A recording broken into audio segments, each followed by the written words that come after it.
Yeah. Yeah. Good evening, everyone. Today we will be looking at Acts chapter 25. At the first glance, Acts chapter 25 looks like, it's like a small brief filler between Paul's trial in Caesarea and his departure to Rome. But even in this small, like everything else in the Bible, even in this small chapter, even when it does not seem like there's too many, if we really look into it, there are powerful messages, powerful life-changing lessons that we can learn from this chapter.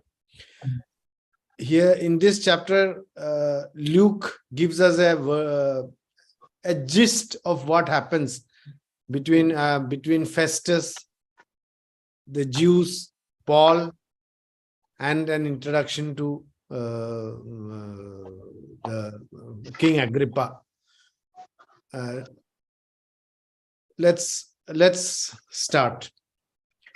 Now, after arriving in the province, how many days was it before Festus went from Caesarea to Jerusalem? Okay, anyone? How many days was it before? 3 days. 3 days. 3 days, yeah. Yeah. In only 3 days after taking charge, he immediately went to Jerusalem. Perhaps, it shows his eagerness to start on good terms with the people who was supposed to govern, because Jerusalem was where all the temple was there, the head priest and all of them were there, and they were coming directly under Festus. So going there means the eagerness shows the eagerness with which he was approaching his work. Now, what did verse 2 says now that the high priest and the chief men informed him against Paul. Now, Paul has been in custody for almost 2 years now, and yet the Jews had not forgotten about him. What do you think it implies? Yeah, what does it mean that after 2 years also they are trying to remember last week we learned that Felix had put him in prison for almost 2 years till Festus came. But in spite of all this period, by this time the Jews should have cooled down and then they should have forgotten about Paul, but they didn't. What does it mean? Yeah, anyone? They wanted to kill Paul. Yeah, but what? Why? What? No. The thing is, after 2 years also they want to kill him. What does that mean? 2 years back also they were waiting to kill him. 2 years later also they want to kill him. What does that mean? They took both. Surely we will kill him. Okay. Any other? That it was important to those religious leaders that they catch Paul or, do something about it. Okay. It was important to them for what? Religious leaders for why? Why you are saying?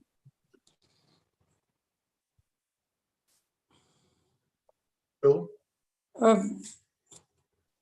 what do you think this implies, basically? Yeah, implies. Alishina, Brother Ravi, anybody wants to answer? Go ahead. All right, Manoj, go ahead, please. Actually, if you remember, Paul had a relatively free kind of imprisonment. He was allowed to meet people.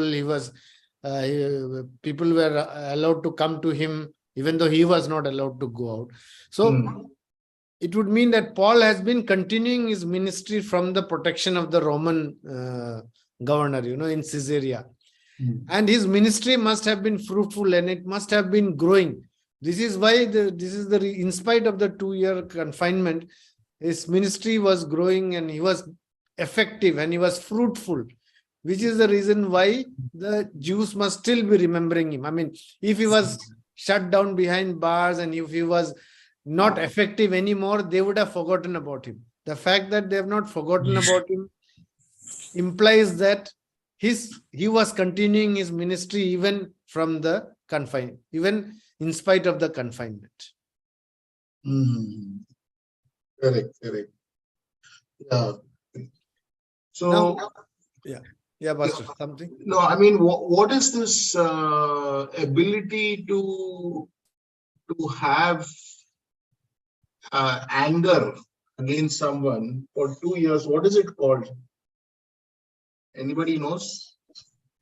How do you want to kill someone for 2 years continuously? The type of burning hatred. Yeah, burning hatred. Yeah, it's anything. Yeah. That Paul has under the their authorities, na pastor. That's why they couldn't kill him without their knowledge. That's why when Agrippa came, and they kept in mind, we have to kill him. Question I'm asking is, what is this called? I'm not asking you to explain the story. I'm asking you, what does this mean? The ability to hold on to anger for 2 years. What is it called? Jealous. Hatred. Hatred. Yeah, hatred. Any other word? It is like a festering wound inside them. Festering wound. It's a grudge. Grudge. Grudge. Some kind of revengeful motive. Do you think people hold on to anger for 2 years and more, even now? Yes, pastor. 200 Unless years it is back. addressed, yes, I think it is possible. Yeah, there are people who hold on for anger for many years. Yeah. As a church, also we have experienced that. But the thing is, we have to ask ourselves: am I holding on to anger against someone for so long? Am I not talking to somebody for more than 2 years? Because that's not what a Christian does. We have to forgive before the sun goes down. So if you have been holding on to anger, someone in your family or someone close to you, you must forgive. And you must find ways to at least have peace. Yeah. So heal that relationship. All right, go ahead, Manoj. Now, why did they want Festus to summon Paul to Jerusalem? They had been telling Festus to bring Paul to Jerusalem to try him. So why did they want Festus to summon him? Yeah. Anyone? Why did they want him to bring him to Jerusalem?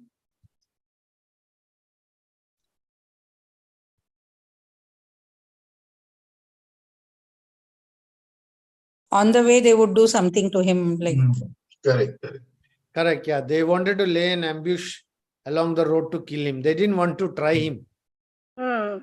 They wanted to finally carry out what they planned 2 years earlier, Yeah. That is why they wanted Festus to summon Paul to Jerusalem. Now, what does this tell about the chief priest and the religious leaders of that day? And how is it relevant even today? Yeah, let's what does this teach us about the chief? Yeah, one question at a time. What does it tell us about the religious leaders of that day? They were actually formally they are saying bring him to Jerusalem. Inside, in their hearts, they want to kill him. What does it tell us about the religious leaders of that day? they were not in touch with God, like as in they did not fear God. Exactly, yes. Very good.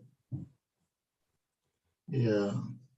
They're not in touch with God. Yeah, correct. They were not God. This shows that the leaders were still afraid of Paul in his message, and they were willing, the religious leaders were willing to lie and to commit murder to achieve their ends. Correct. Like you said, it really shows them that their religion was not in touch with God, basically. They had no true contact with God. Yeah. Very true. Yeah. What relevance does it have even today? I mean, is it relevant even today? I mean, does such things happen today? Yes, of course. Religious leaders trying to kill people. We can discuss the relevance in the end if possible, because it will be online. Yeah, okay. Let's move ahead. Now, okay, why does Festus answer that Paul should be kept in Caesarea? Why does Festus? Festus does not agree to them bringing Paul to Jerusalem. He said, let Paul be in Caesarea. So why does he say that? Yeah, in verse 4, Verse it 4. says that Paul will be in Caesarea only. Why? Though they are telling him to bring him to Jerusalem. Anyone? Because Festus was going there, no, to Caesarea shortly. Okay. Any other answer? Jacob, Alishana, Brother Ravi, you want to answer? Okay. Go ahead, Manoj. Yeah, actually, Festus could have called Paul to Jerusalem because Festus stayed there in more than 10 days, it is said. And it would not have taken so much time to bring Paul to Jerusalem. It could be that Felix could have alerted Festus regarding Paul's case. And maybe he did not want to be seen as agreeing to, immediately agreeing to whatever the Jews wanted. Maybe that would make him look weak. But whatever is the case, it is actually God who was working behind. Just God used Festus to, thwart the Jews' murder plot. Okay. All right. Now, what were the main charges that the Jews who came down from Jerusalem level against Paul? Okay, so what were the charges that they brought against Paul? What were the charges, if you remember? Blasphemy. Blasphemy, okay. And one. he is bringing the pagans in the temple. He is bringing the Pagan. yeah, desecrating the temple. Gentile man into the temple. Yeah, desecrate. Correct, Mrs. Jacob. Very good. And third? Third is the yeah. Okay. Troublemaker. He is encouraging people to fight. Means whatever that riots. Riots. Correct. Yeah. Yeah, Manoj. Yeah. Basically, that's what it's based on Paul's denials, subsequent denial. They accused him of breaking the laws of the Jews, desecrating the temple in Jerusalem, and sedition against Caesar. Correct. Now, Paul, was this something out of the ordinary? If you consider that Paul was being falsely accused, is this the norm or is this an exception?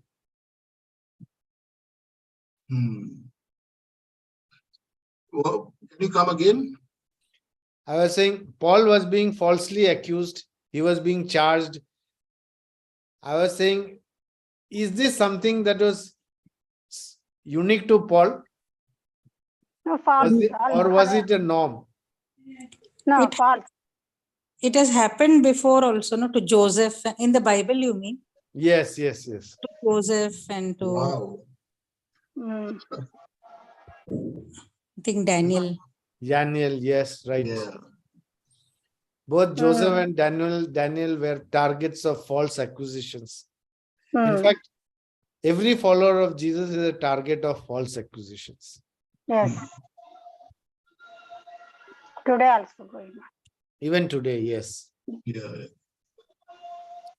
Now, why does Festus ask Paul if he's willing to go to Jerusalem to be judged? Why does Festus ask Paul if he's willing to go to Jerusalem to be judged?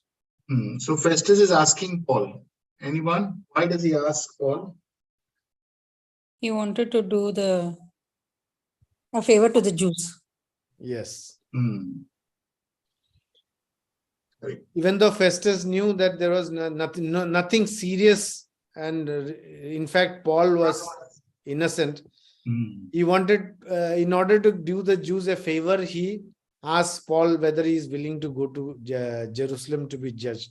Festus understood that it was important for him to keep a good relationship with the Jewish people, because ultimately he was going to govern them. And if he doesn't have a good relationship with the local leaders, he is going to have lots of troubles in while governing the province. Correct. In verse 10 and 11, Paul says, I am standing at Caesar's tribunal where I ought to be tried. I have done no wrong to the Jews, even as you can see well. If then I am doing wrong or have done anything deserving of death, I do not refuse to die. But if there is nothing to what these men accuse me of, no one can give me up to them. I appeal to Caesar. What do you find so courageous about Paul's statements in these verses? Verse 10 to 11, what is very courageous about Paul's statement? Do you think these statements could have gotten him into trouble? No, he is the right way. He confidently, what he is. He was confident, that is evident from the way he's speaking. Yeah. But did it need courage to speak out like that? Do you think if he spoke like that, he could have gotten into trouble?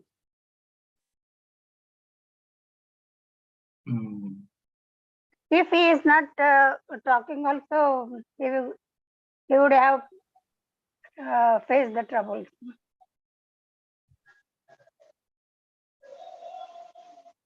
If he's not talking also, he would have faced the trouble. Okay, Manoj, make your point. See, Paul was not afraid or intimidated by Festus or the high priest or the Jewish leaders. But his remarks, the way he spoke, it could have, triggered the wrath of Festus. Festus could have got, see, at the end of the day, Festus was the governor of the province. He had power. He could have harmed Paul. Even though Paul, it would not have been the first time that an innocent man was harmed. Paul spoke out in spite of the risk that, in spite of the risk of death, in fact, when he spoke to Paul. Paul had the courage and did not fear any of them. Okay. Now, how do you think Paul gets that courage? Why do you think Paul was so courageous in front of? Like even in the face of death, he says, no, if I have done anything deserving of death, I do not refuse to die. I do not refuse to die. That's why he is truth person. He's true person, okay. Any other answer? Whatever he is doing, he knows very well. Okay. Wrong thing not done in his knowledge. Okay. Any other answers? Truthful person. Any other answer? Paul is not afraid to die. Yeah. It's Mamta, Brother Ravi. Because he, from the childhood, he was a good citizen and learned lot the laws and everything. That's why people knows him. Okay. Do you think he got courage from the fact that he knew the law? Yeah, of course. He well educated. Yeah. Okay. Anybody else? Brother Ravi, Alishan, is it Alishan or Mrs. Turat? Why do you think Paul was so courageous? Anyone? In the face of death? Okay, Manoj, go ahead. Maybe. Yeah? Yeah, I got an answer on the chat. Oh, both. No, okay, you're both. Okay. Any answer from y'all? Okay. Fine. Go ahead, Manoj. It is because of the courage and the faith that, behind that statement, when he says, I do not refuse to dying, it was a statement from a man who completely trusted in the power of Jesus Christ. Paul had nothing to fear. He did not fear life nor death. Remember his confession in Philippians 1:21. It says, for me to live is Christ and to die is gain. We really can't live until we are free from the fear of dying. Yeah, I mean, he had belief in the resurrection power of the Lord. Resurrection. The assurance of the resurrection of Christ. It is applicable even for us. Like if we have no faith or hope in Christ, then we should be afraid. But the assurance of resurrection of Christ and our own resurrection should free us from the fear of death and the fear of living. Correct. And we can't say, for me to live is Christ, until we really believe that to die is gain. Right. If we don't believe that to die is gain, then we can't really say that to live, for me to live is Christ. Yeah. So Manoj, go ahead and ask a question, reflection. So, No. How do we think we should be living out our lives? Yeah. As Christians, how should our life be? Look at this part. Anyone? Okay. What's the difference between the way people who fear death live and the way who do not fear death live? Christians, you mean? Anyone? When we fear, we are not bold. When we fear, we are not bold. We are not bold when we fear death, no? We are not bold. Correct, yeah. Any other? Keeping faith in Christ and whatever already Christ told, the persecution will happen to you people. This world is not. That's why he knows the persecution is normal for him. Correct. So the essential difference between people who fear death and those who believe in the resurrection, what is the difference? Is that we are not ruled by fear of death. You understand? We are not afraid to face death because we know we will overcome. We will overcome, yes. Yeah. Otherwise, there are people who are always living in the fear of death all their lives. Because we know that our Lord Jesus died and he rose again. Because and also that we will also rise again. We will This is the assurance that we have. Amen. So we should not think that the time that normally we tend to think of the time on earth as the best part of our life, but we forget that there's an eternity ahead of us. I mean, this is just a blip in the horizon. So you can't live actually if you fear death. Yeah. You can only live if you don't fear death. Yeah. We will be free to live if we don't fear death. Yeah, correct. Right. Okay. Next, in verse 11, we see a phrase. Now, I appeal to the emperor, or I appeal to Caesar. This was the right of a Roman citizen. and Paul exercises it. Why do you think Paul did this? Yeah, can you come again? Verse 11. Paul appeals to Caesar. Now he wants to be tried by Caesar, Yeah.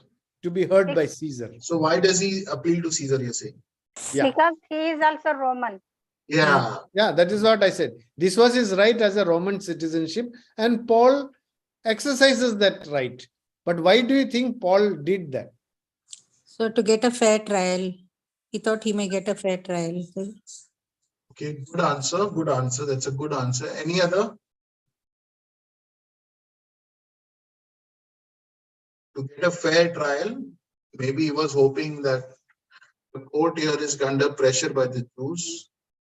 Any other answer?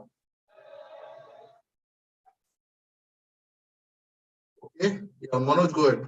Yeah, of course, Paul realizes that the trial is already fixed. I mean, he will not get a fair trial there. And as a, as a Roman citizen, he has the right to appeal to Caesar and be heard by Caesar. And this was not, even though this is not very common, but this was there. I mean, it was possible. That's why Paul did this. But do you think, secondly, also, God, there was this prophecy which says no, that Paul would be going to Rome. This was one way. Prophecy. Appealing to Caesar was a ticket to accomplish what God wanted him to do. I mean, to go to Rome.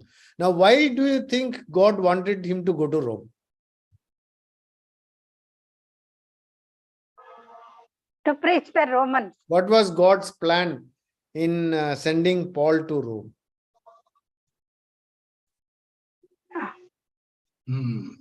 To take the gospel there for Romans.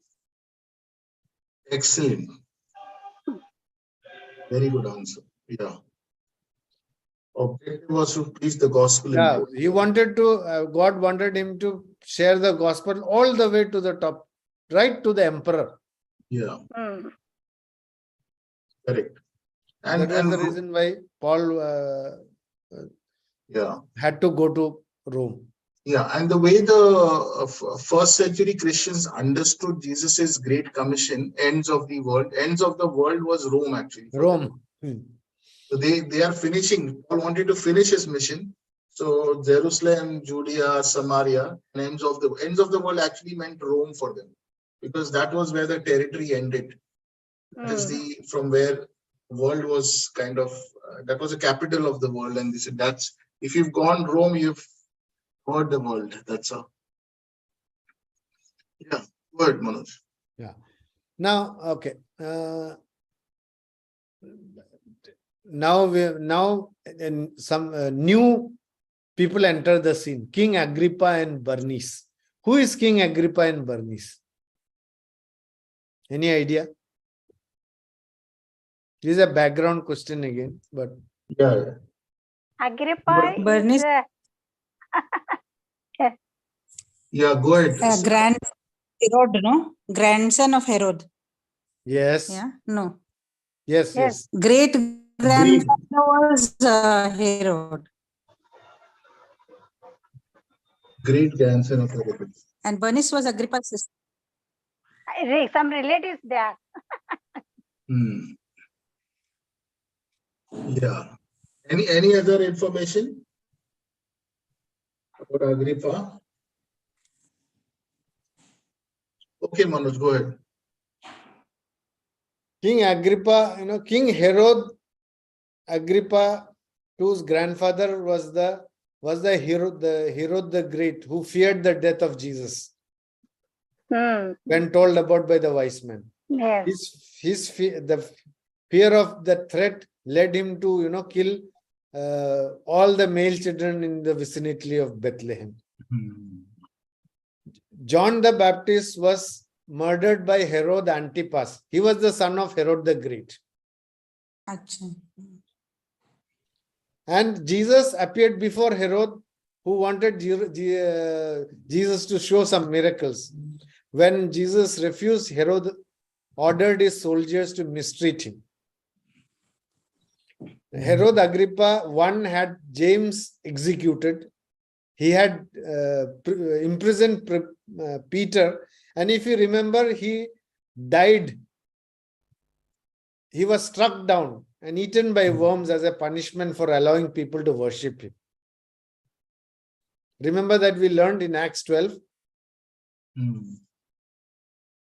But when All Jesus of them, was, all of the Herods, I mean, right from King Herod the Great to Agrippa to where all the story of the Christian, of Jesus and his disciples were entwined with each other, and with each of them coming in some way or other, were connected with the entire, with the story of Christianity spreading.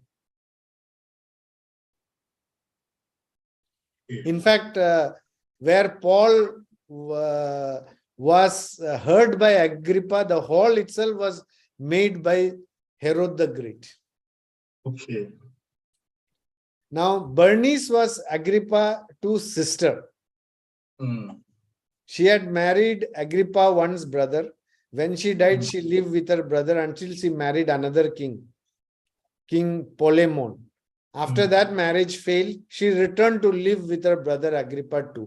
It is believed that King Agrippa II and Bernice had an incestuous relationship. Now, here Agrippa is going to listen to Paul's this thing. What do you think is the irony here? What is very funny or ironic about this, that this kind of a person is now listening to Paul? Anyone? By listening to Paul, Paul is again, getting an opportunity to speak about God to another ruler, Gentile ruler, no? One more. Okay. Yeah. Anything else? Anyone else? What is the irony behind this?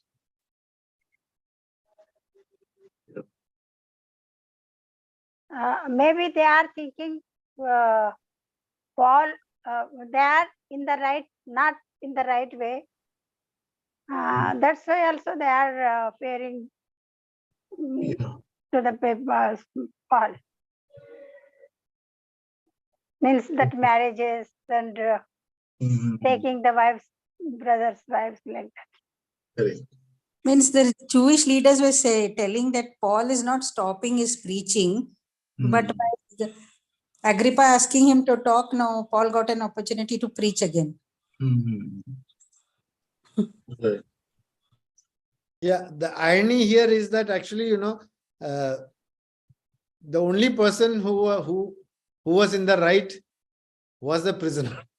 And all the others who were actually sinful, who were not right, were being the judges there. I mean, were doing the questioning. And also, if you really look at King Agrippa and Bernice, and then, if there was a family that needed the saving grace of God, this was the family, Herod and the family. They had on multiple occasions, they had come across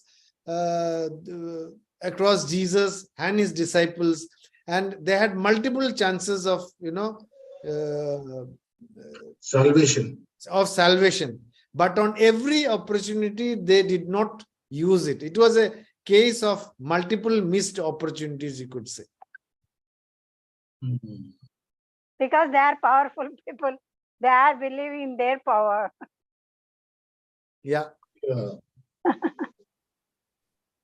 It also shows in a way, that maybe even if sometimes even being encountered with the right people, with God's people also may not be enough to change our hearts. May not be enough to, be transformed unless there is a change from within. Yeah.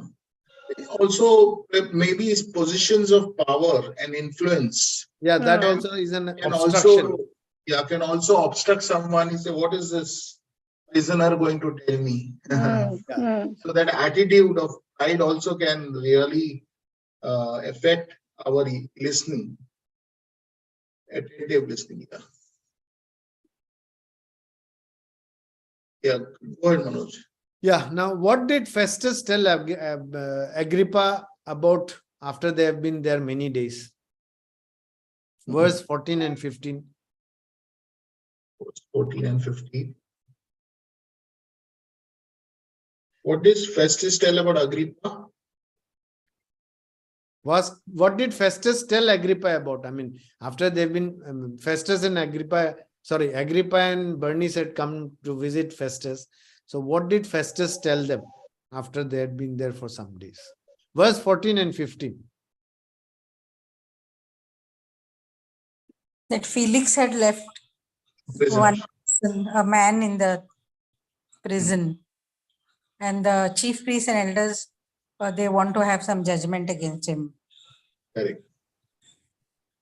That Yeah. is the Paul, no? Paul. Yeah, that How is did Paul, yes. Festus describe his response to the Jews' request? These are just, I mean, what I straight from the text only. That he cannot do that to a Roman. He has to Yeah, cannot deliver a Roman to them to die. You know, right. he'll have to have the accusers face to face and give him a chance to answer and all of that. Yes. That the law would not also allow him to do that. How does Festus describe the outcome of the trial?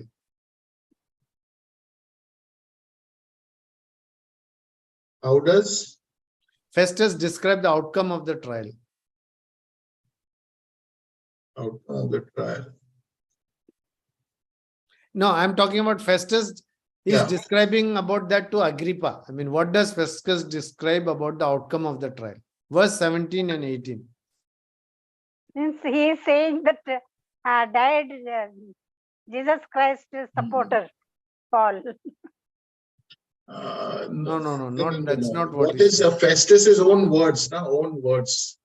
Description 117 in it. How does he describe the trial ended? He sat in judgment, like he was a judge there, and they bought this Paul, and the accuser stood and made all those accusations. Charge him with any of the crimes. One accusation of such things. Yeah. Basically, he was saying that I sat. What he's saying is, no, therefore, when they had come together without any, next day I sat on judgment seat and commanded the man to be brought in. When the accusers stood up, they brought no accusation against the man of such things as I supposed. Meaning there was nothing that Paul was accused of. No wrongdoing, basically. Okay, so which means no, he had not broken any Roman law. He had not broken any of the Roman laws. But Festus was still uncertain about Jewish. something. What were the questions that Festus was uncertain about?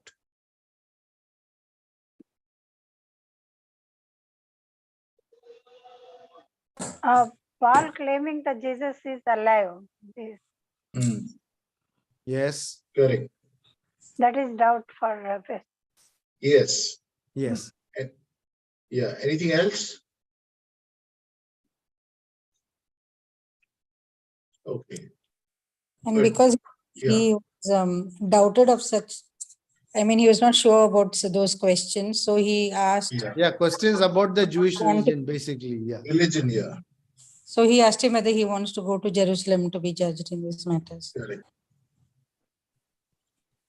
And also he was confused, like Jews were saying Jesus is dead, but Paul was saying he's alive. Affirms that he is alive. Right. So now what was Agrippa's response to Festus? What was Agrippa's response to Festus? He also will hear him tomorrow. Yes. He also wanted to hear Paul. Now, what kind of picture that Paul paints for us in the hearing in verse 23-24? They came with great pomp and show. Yes. And the place was filled with everybody, chief captains, all that important men of the city, Yes. and all of them. Yeah. Luke describes a big formal gathering. No? Festus, King Agrippa, Bernice, all the big shots of Caesarea. They all entered with great pomp into the hall of audience. They must have been wearing their finest robes and made a grand entrance to hear what Paul had to say. Now, in this thing, which prophecy of Jesus is being, it was like an event that day, So what prophecy of Jesus is being fulfilled in this big event? Which prophecy of Jesus is being fulfilled?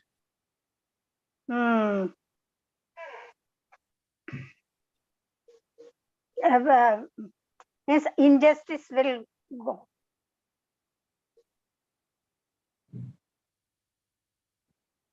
Okay, anyone?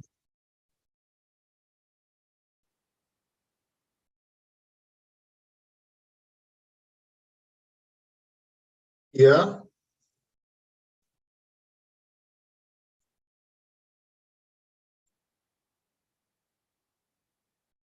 Remember, he is standing in front of kings, governors. Yeah. Go ahead, Manoj, go ahead. Matthew chapter 10, verse 16 to 19. 18 to 9. Look, I am sending you out like sheep among wolves. Therefore, be as shrewd as the serpent and as harmless as doves, because people will hand you over to Sanhedrins and flog you in their synagogues. Beware of them. You will even be brought before governors and kings because of me, to bear witness to them and to the nations. But when they hand you over, don't worry about how or what you should speak, for you will be given what to say at that hour. Now, how does this sound with the situation Paul is in right now? It sounds... It is the same scene, no? He will be brought before governors and kings. King Agrippa is there. Governor Festus. And he has to bear witness to them and to all the high officials that are there. So in this event, also a prophecy is being fulfilled. Now, verse 24 to 27, what does Festus say about Paul?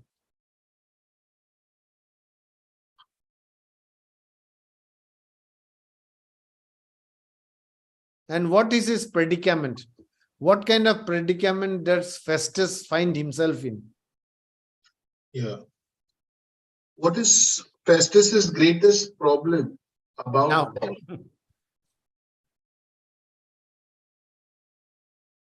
He is explaining the whole case, but then what is the main problem he's facing about Paul? He's not able to specify what the charges are against Paul. Yeah, correct. Very good. He could not actually describe those charges. Actually, Festus is acknowledging that he has no charges actually against Paul. And he also realizes that the Jews have the Jewish people's accusations have no substance. And since Paul insisted on being sent to Rome to present his case before Caesar, he does not know how to send him, because he has to send some charges, something written, something about him, why he is being sent. But he has nothing to say. He cannot send someone to the emperor saying that I have no charges against him, but you speak to him. All right. Okay. Anything else, Manoj? Yeah, more or less. Yeah, that brings us to the end of the chapter. Okay. Basically, what from this, I mean, any insights into into we have read about Agrippa, Festus. Any insights into Festus's character? Yeah. What kind of person was Festus? Any idea?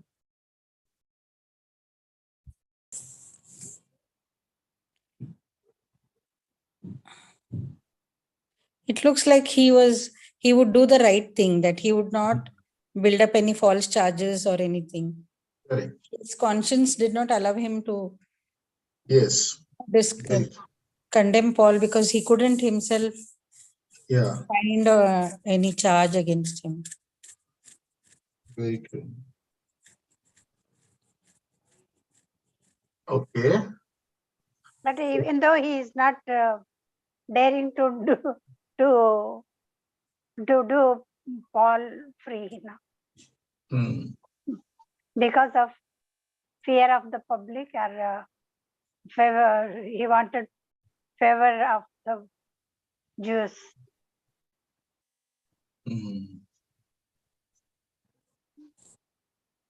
And he was following the law because Paul was a Roman.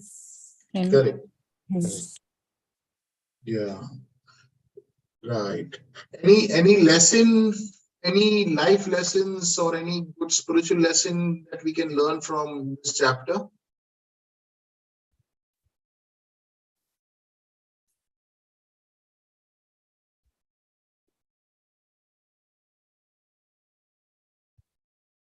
No, I think we can definitely see religious leaders also. We saw how they were plotting to kill Paul instead of being just, and so we see many places religious leaders also playing mischief. They want to kill, they instigate people.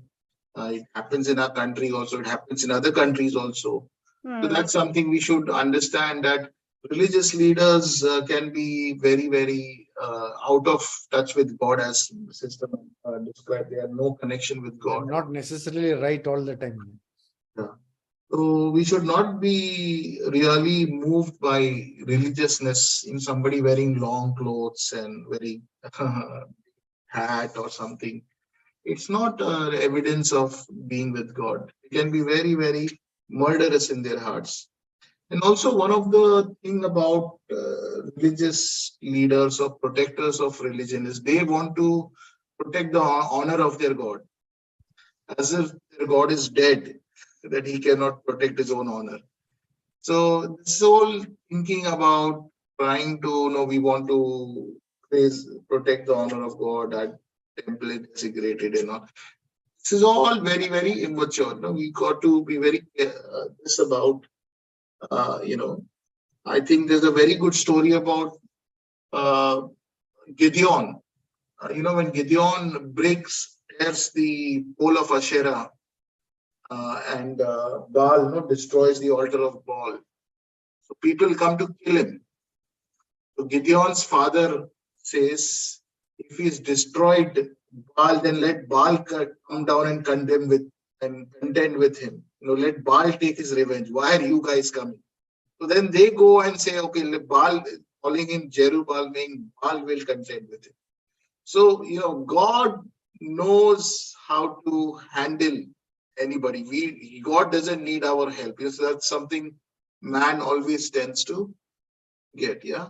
Any other thing you understand from this passage? Anything's coming to your mind? As per Paul, Pastor, Yeah. I want to explain about Paul. Yeah. Paul directly experienced Jesus. Who before he was very cutter, means the very hating Jesus and disciples also. But after vision of Jesus Christ, he confidently keeping faith. He is saying that die is he is ready to die also for Jesus Christ. But he is not telling lies and of course. And he knows also how he was persecuting the people. That's the same way I have to bear that. That truth he knows. In that way, we are also past. Means when the powerful people, they are not fear of God. They are not having fear of God. Only they are the power of money. They are keeping faith in powers. That's all. They don't want to. They don't believe eternal life, and that's why. And God also.